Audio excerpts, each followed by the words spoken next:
Okay, good evening or morning or afternoon, wherever you are, everyone.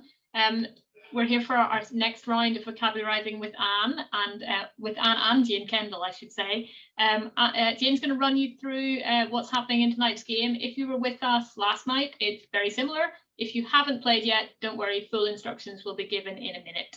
Over to you, Jane. All righty. Hello again, dear friends, and welcome. It's time once again to play Vocabularizing with Anne, the Anne Lister's dictionary game that pits your vocabulary skills against Anne Lister's. I'm Jane, your MC, and I'll be doing all the easy parts while my lovely assistant, Alex of the fabulous Summit Squad, runs the show. We're glad you could join us, whether this is your first round or you're back for a second dose, and we hope you'll have a terrific time playing our game. Here's how it works in case this is your first time. I'll give you a word used by Anne Lister somewhere in her journals, travel journals, or letters. We'll show you 4 possible meanings for the word, each with an example, real or made up, of how Anne used or didn't really use the word. You'll try to figure out the correct meaning of the word as Anne used it, and you'll get points if you choose the right definition. And if you're our big winner, you'll soon be the owner of your very own Summit Carabiner. That's how it works. Now Alex will explain how you can play. Okay, so if you were with us last night, you will already know what to do. If you weren't, this is just a quick rundown. You will need to use a second device, or you can use this device that you're currently watching Zoom on and open a browser and open a new window. So if you're doing that new browser window, you have to go to menti.com and enter the code that is displayed on the screen now. If you are using a second device, you can use a mobile or a tablet. You can either scan the QR code and that will take you straight to the game, or you can, again, go to menti.com in your browser and enter the code.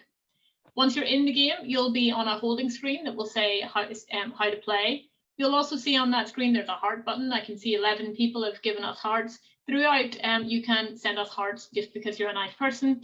As we introduce the slides, you can either watch this on Zoom, or you can watch it on your other device or your other browser window. The content will be the same. The only difference is obviously when we are voting, you will have to do that on that second device that's in the Menti screen. If this is all way too confusing for you, don't worry, because you can play along without voting at all. The only thing that you miss out on is a chance to win the Summit Carabiner, and also the chance for us to see how amazing your Anne Lister knowledge is. I'm just going to wait for about another minute or so, just because there were a few people who joined us late who may still want to play. So if you've just joined us late, a reminder that you need to open another browser window, go to menti.com, menti.com, and enter the code 31314007. It looks like everyone is pretty much ready. Jannika's bracing herself for failure. I hope not, Jannika. Tonight could be your night. And I will hand over to Jane, and we will get playing. All righty, are you ready? Here we go. Today's first word is fratching, F-R-A-T-C-H-I-N-G. Which of the following is its meaning? Is it A, heaving with involuntary spasms, as in vomiting, but without bringing anything up, as mentioned by Anne in her travel journal entry of Wednesday, August 14th, 1839, while traveling in Norway? Thankful to be on terra firma again, never passed a worse water night. Sick at shortish intervals or fratching all the night till 7:40 this morning. Or is it B, arguing, as used by Anne in her journal entry about the ever popular coal stuff on Saturday, January 24th, 1835. The Caleys thought they could get as much from Samuel Holdsworth as they had paid.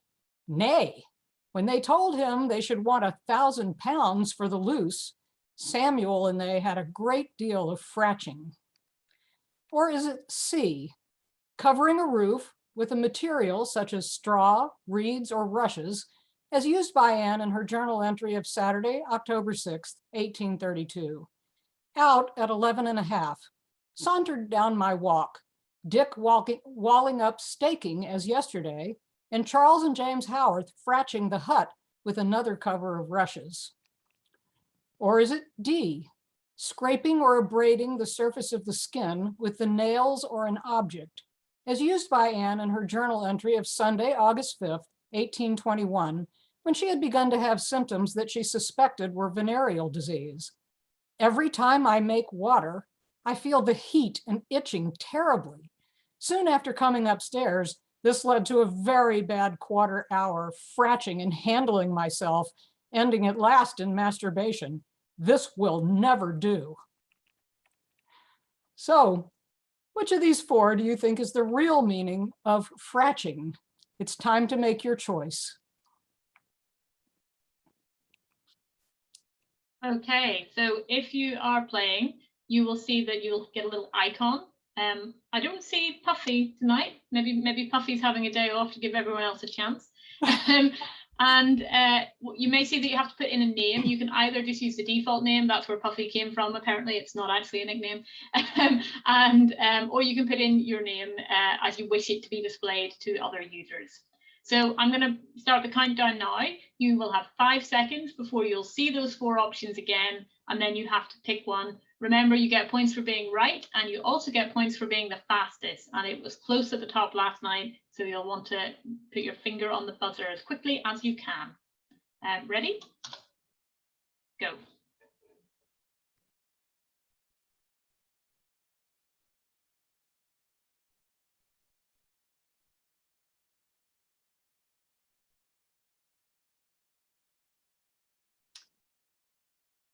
And it looks like most of you figured out or already knew the meaning of the word fratching. So I salute you for your superior language skills. Did you get it right? Fratching I'm sorry, choice B, arguing. Heaving is retching. Roofing is thatching. And abrading your skin, of course, is scratching. I have a little rhyme for these words. It's called medical advice. Here's how it goes. If you're ever out thatching and you start scratching and retching, don't stand around fratching. See a doctor. It could be catching. And now let's check the leaderboard and see who's ahead.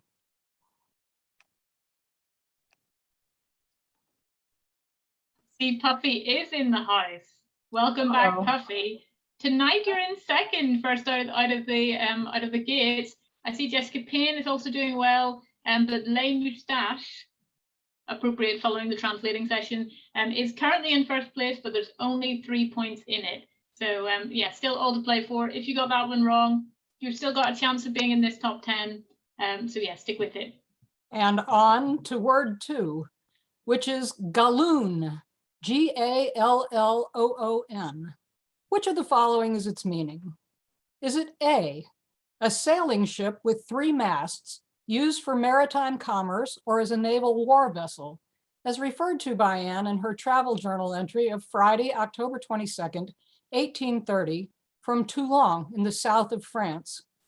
Then to the arsenal in a very fine open port, 3 100-gun ships on the stocks, 4 frigates of 64, and 2 galloons of 20 guns each, several merchant vessels. Or is it B, a standard quantity of wine equivalent to approximately 130 fluid ounces, as referred to by Anne in her travel journal entry of Saturday, October 16th, 1830, while traveling in Marseille. Duty on the wine in bottles, to England, 1/6 per bottle, the duty on the glass bottle included in that, and 7/6 or half that duty per galloon for wine in the wood. Or is it C, a narrow ornamental strip of fabric, typically a silk braid or piece of lace, used to trim clothing or finish upholstery, as used by Anne in her journal entry of Wednesday, January 29th, 1840, in Moscow. Out at 11:30 in the kibitka, and off to Mayakov's for a black silk galloon. Bad galloon, but good shop. Or is it D, a person who's easily fooled or cheated, as referred to by Anne in her journal entry made in Paris on Friday, April 2nd, 1830. Letter from Miss McLean, a long rigmarole again about Mr. Long and his patients, she being the person to get them, receive them, answer their letters, etc., etc. Well for Mr. Long to have met such a galoon. So which of these four do you think is the real meaning of galoon? It's time now to make your choice. Okay, as before, there'll be a 5-second countdown. Fingers on buzzers.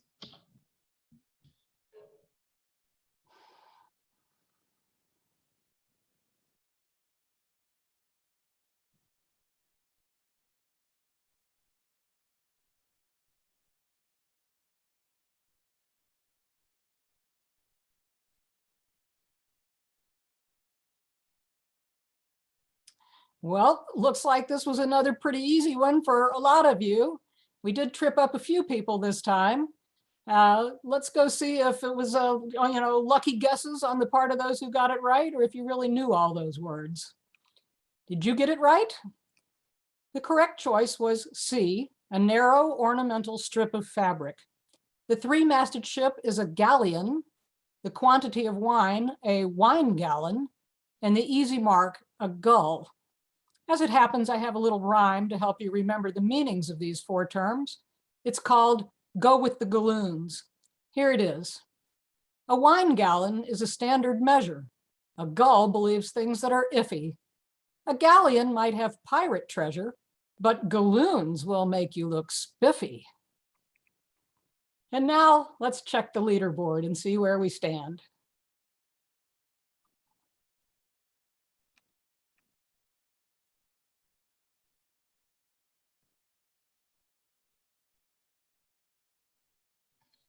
So Puffy has made it into the lead again, and Mrs. Puffy, I don't know if they're with each other and that's why they're so good, but Mrs. Puffy is also doing well. Bran the Broken is moving up, and Leslie Lane Moustache was the fastest, has fallen back down again. So yeah, still quite close at the top, I think. It seems like we have a lot of people who are consistently getting them right. Certainly this is better than we did in practice, where all of the Summit Squad got them wrong, if I'm honest. But you know, if you didn't get those two right, there's still two more to go. We're only halfway through. So on to the next term, which is harum scarum, spelled by Ann Lister as follows: HARE''M SCARE''M. Which of the following is its meaning?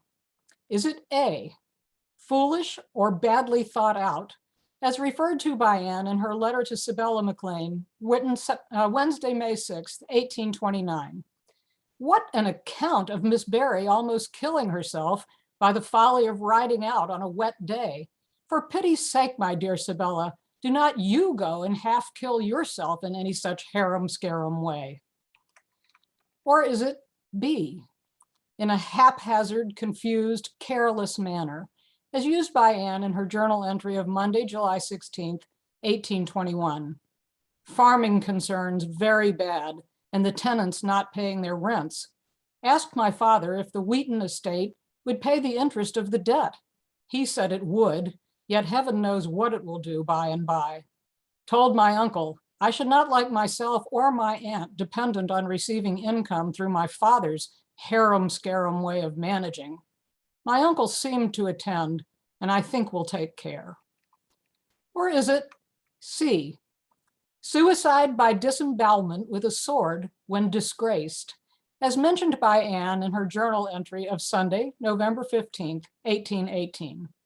In the afternoon, read pages 95 through 103, Volume 2, Birders' Oriental Customs, the Japanese warriors' suicide practice of belly cutting, known as harum-scarum. Or is it D, impetuous, reckless, rash, or devil-may-care in attitude, as used by Anne in her travel journal entry of Friday, October 22nd, 1830. In 10 minutes, in stalked a tall, thin, handsome, harum-scarum, sailor-like looking gentlemanly man in check shirt and trousers and little jacket and neck handkerchief in one very loose fold round his throat. Well, what do you think harum scarum means? Which is its true definition? Get ready to make your choice.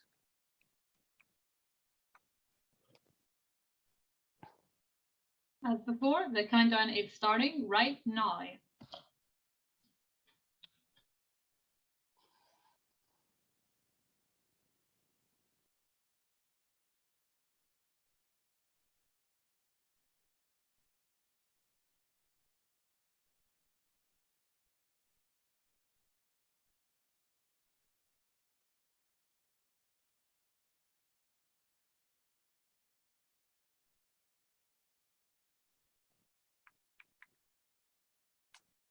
Ah, a bit more of a split decision this time. All righty. Looks like number B and D both got a fair number of votes this time. But let's go and see what all the words mean. Did you get it right? The correct answer was D, impetuous, reckless, rash, or devil-may-care in attitude. Foolish things are harebrained. Things done haphazardly are helter-skelter, and falling on your sword is harakiri. I have a little poem. It's called Note to Self About Things to Avoid. Don't act on any harebrained schemes or be helter-skelter in habitude. Don't commit harakiri, and don't go around with a harum-scarum attitude. And now let's check on the leaderboard and see who's ahead.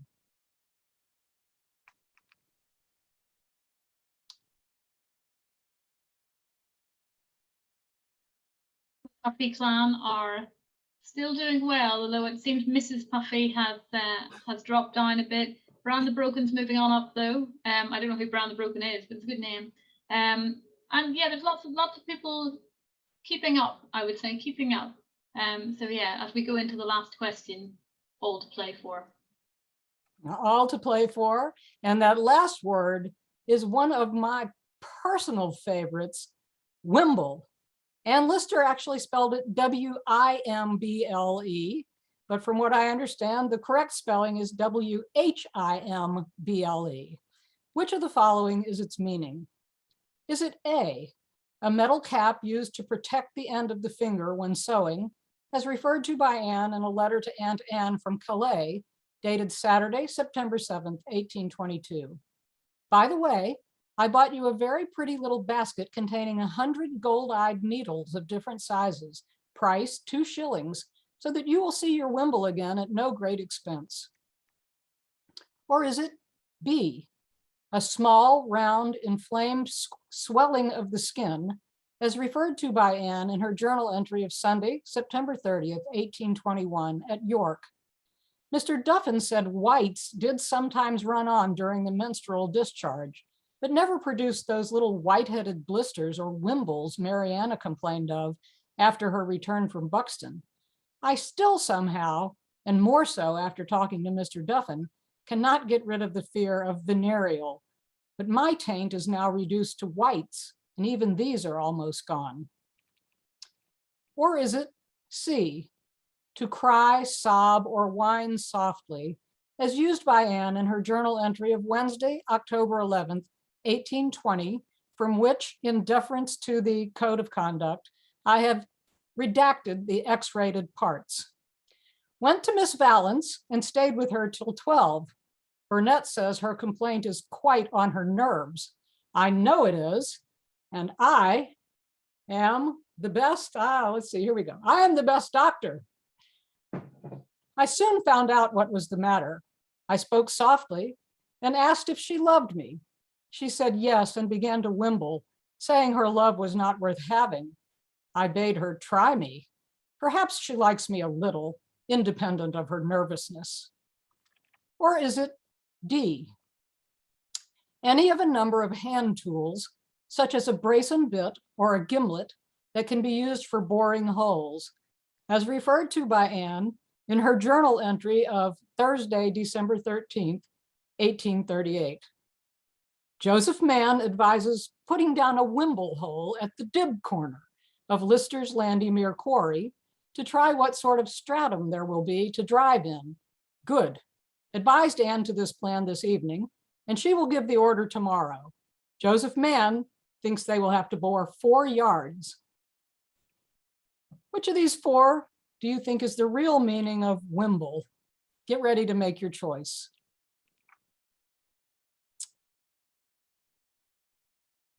Okay, last chance, fingers on buzzers.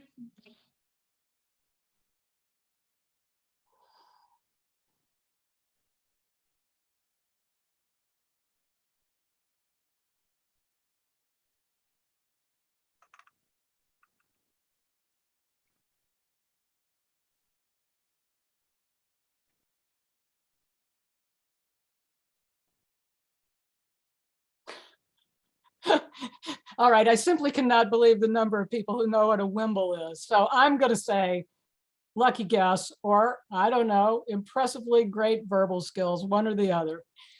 Did you get it right? If you did, you said D, wimble, a tool for boring holes. You protect your finger with a thimble. Those little things on your skin are pimples, and a whine is a whimper. I just happen to have a little rhyme to help you keep these words straight in your mind. I call it a goob, a noise, and 2 useful gizmos. Here it is. A pimple is just a little zit. A whimper, a sound that you emit. When you're sewing, use a thimble, but for your dib corner, choose a wimble. And now let's look at the leaderboard and see who won this round.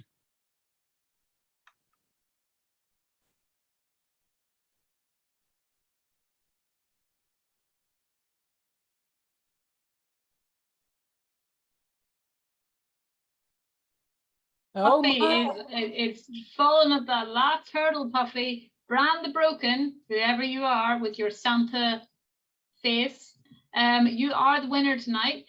I will also say, though, special honorable mention to Lay Moustache and Leslie, who were both in our top 3.